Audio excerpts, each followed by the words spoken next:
Hi everyone, this is Emily Graziano and I'm here with Kiss Video Diary number 9, and today's video is going to be all about Paul Stanley's book, Face the Music, A Life Exposed. This is the final of the Kiss memoir autobiographies that I had to read because I already reviewed Gene's, Ace's, and Peter's, and now I did Paul's, and taking advice from Rick from It's All For You Demon, I should have not have read Paul's last because Peter's was very, very amazing that this just fell flat.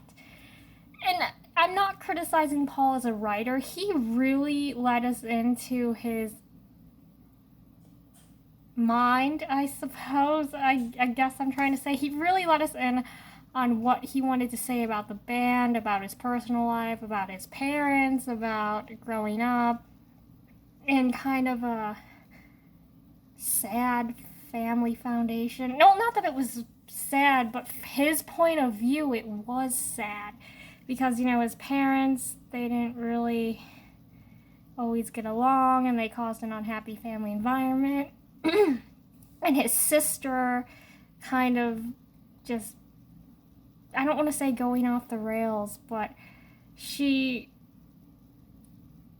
from what he said, it was just really sad. He didn't even have a sister to lean on, it seemed, when his parents' fighting got really intense. So I think that was pretty sad, but yet interesting because, like I said about all the other books, the childhood part of all the books is the most interesting because it's what we as the fans kind of know least about. So, nonetheless, Paul's childhood was just good to learn about, even though I find it sad he couldn't say one positive thing about his childhood, because everybody else, Ace, Peter, Gene, they all wrote something good about their childhood. No matter how hard it could be, they all had something good to say. Paul, I just couldn't find anything good about it.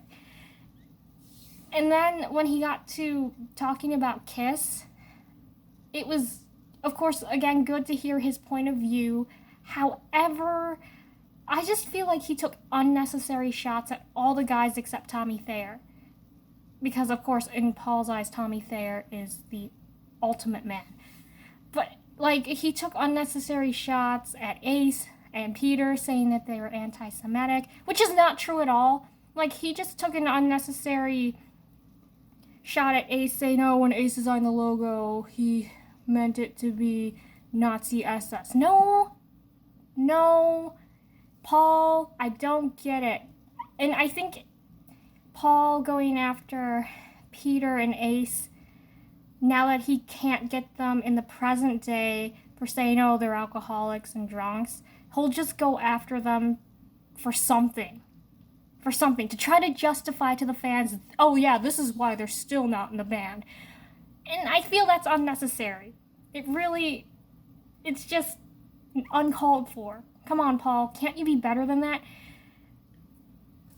And another thing that I found really sneaky was in the back flap here.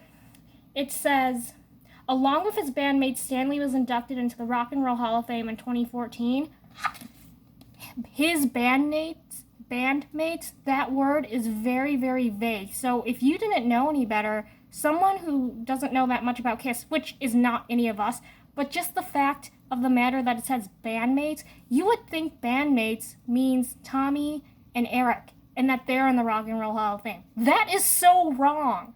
It's Ace and Peter who are in the Rock and Roll Hall of Fame, not Eric Singer or Tommy Thayer. It's Ace and Peter. And I know that was probably written by Paul to try to legitimize the current lineup of the band. And I'm not going to get into that, but after reading this, the reason why Tommy Thayer and Eric Singer are in the band is because Paul wants them in the band. Paul really runs Kiss. Everybody may think, "Oh, it's Gene who calls the shots," but no, this is really Paul's vehicle, Paul's show. I mean, he is the ringleader in the Psycho Circus. He is Preacher Paul, which Preacher Paul is pretty awesome, but everything that goes on in Kiss is really because Paul wants it to happen. Which I'm not saying that's wrong. He is the front man. But it's just pretty sad because getting back to the unnecessary throwing under the bus, he says in this book, around the time of Hot in the Shade, Eric Carr may or may not have been taking drugs and we weren't getting along.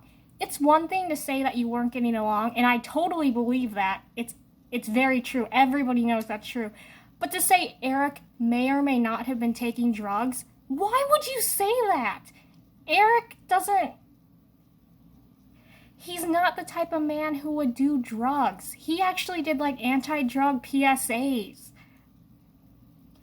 And to say that he may have been doing drugs around that time is just utterly disrespectful to a dead man who can't even defend himself. I found that entirely in poor taste.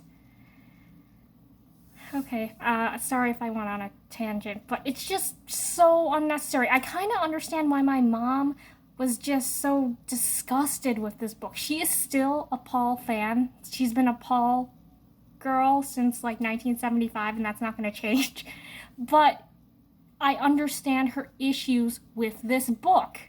I don't know if Paul was trying to be bitter or get back at people or what, but I don't understand why he had to be like that. And the thing that is very contradictory is he'll say, oh, I always remember the good times. Or, like, there's a picture of him and Ace in here from the early days, like, goofing off or whatever. He's like, fun times. And then, like, the next page, he's bashing Ace. It's like, Paul, what are you doing?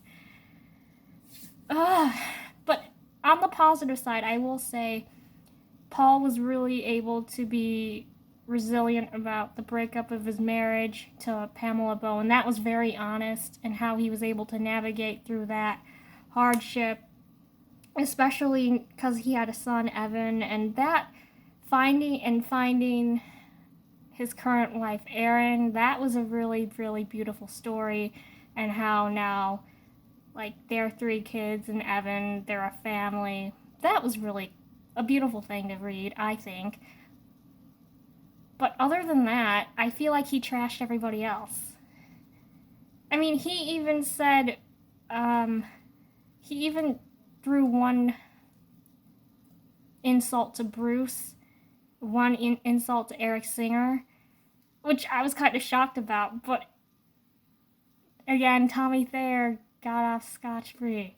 That's kind of sad. And just makes you realize that Tommy really doesn't have a mind of his own, and he's kind of robotic towards Paul. Yes, Paul, I'll do anything you say, Paul. Kind of sad. Anyway, I am very glad that I read this book, and I will be keeping it because, 1, it is Paul Stanley's memoir. 2, I mean, it's a piece of Kiss merch, basically. It may not be endorsed by the band, but come on, it's Paul's book. And 3, it's basically his viewpoint on things, which, like it or not, it does have some validity because he is a member of the band. So, all in all, when it comes to any of the Kiss books, you just have to take it with a grain of salt. And remember, this is from their point of view. And if 2 or more members mentioned an event and mentioned it in the same manner, for instance, both Peter and Paul and Gene mentioned that Ace would never haul equipment, I believe that more than anything. And not that that's hard to believe, but that's just one example. Like, oh, if 3 guys mentioned it, okay, it must be true. So, yeah, all in all, I don't regret reading this. I'm not getting rid of it. I will keep it. I am just glad that I got to read it because I am a believer that you can't criticize something unless you know what you're talking about. And now I know what other people are talking about when they say Paul's book could have been better. And for that, I'm grateful that I get to participate in that conversation now. Anyway, that was just my little video on Paul's book. I really hope I was able to stay positive somewhat, but I was just stating my point of view on his point of view, basically. My name's Emily Graziano. Thank you for watching, and the next video will actually be a request from my good friend John B. Good, and I will be talking about James Dean. Until then, I'll see you in the next one. Bye-bye.